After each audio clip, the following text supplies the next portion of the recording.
आज हम आपको भारत के एक ऐसे रहस्यमय गांव के बारे में बताएंगे जिसे सुनकर आप अवश्य ही चौंक जाएंगे। देवभूमि हिमाचल प्रदेश में एक छोटा सा गांव है जो भौगोलिक दृष्टि से तो इस प्रदेश में है, लेकिन फिर भी ये हिमाचल का हिस्सा नहीं। यहाँ आप घूमने तो जा सकते हैं लेकिन बस नहीं सकते। यहाँ आप घूम तो सकते हैं लेकिन किसी चीज को छू नहीं सकते। यहाँ हिंदुस्तान का कोई कानून लागू नहीं होता। यहाँ चलती है तो सिर्फ एक सदियों पुरानी परंपरा। हिमाचल के कुल्लू जिले में स्थित ये गांव चारों ओर से बर्फ की पहाड़ियों से घिरा है। कहा जाता है कि दुनिया को सबसे पहले लोकतंत्र यहीं से मिला था। प्राचीन काल में इस गांव में कुछ नियम बनाए गए। इन नियमों को बाद में संसदीय प्रणाली में बदल दिया गया। इस बात पर जल्दी यकीन कर पाना मुश्किल है, लेकिन यही यहाँ की हकीकत है।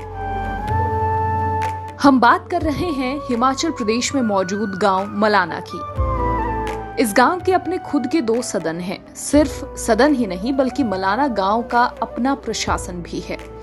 कानून व्यवस्था बनाए रखने के लिए इनके अपने कानून हैं। सदन में हर तरह के मामलों को निपटाया जाता है। यूं तो हर तरह के फैसलों का यहीं पर निपटारा हो जाता है, लेकिन अगर कोई ऐसा मामला फंस जाए जिसे समझ पाना मुश्किल हो रहा हो तो ऐसे में ये मामला सबसे अंतिम पड़ाव पर भेज दिया जाता है। अंतिम फैसला होता है जमलू देवता का। इन्हीं का फैसला सच्चा और अंतिम माना जाता है। किसी मामले को जमलू देवता के हवाले करने की बात बहुत ही अजीबोगरीब तरीके से फैसला किया जाता है। जिन 2 पक्षों का मामला होता है उनसे 2 बकरे मंगाए जाते हैं। दोनों ही बकरों की टांग में चीरा लगाकर बराबर मात्रा में जहर भर दिया जाता है।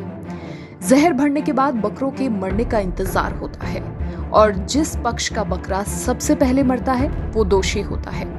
अब इस अंतिम फैसले पर कोई सवाल भी खड़े नहीं कर सकता, क्योंकि इनका मानना है कि ये फैसला खुद जमलू देवता ने सुनाया है।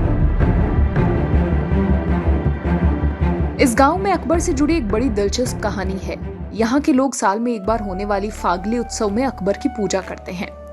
लोगों की मान्यता है कि बादशाह अकबर ने जमलू ऋषि की परीक्षा लेनी चाही थी, जिसके बाद जमलू ऋषि ने दिल्ली में बर्फबारी करा दी। एक दिलचस्प बात और है कि ये लोग खुद को सिकंदर का वंशज बताते हैं।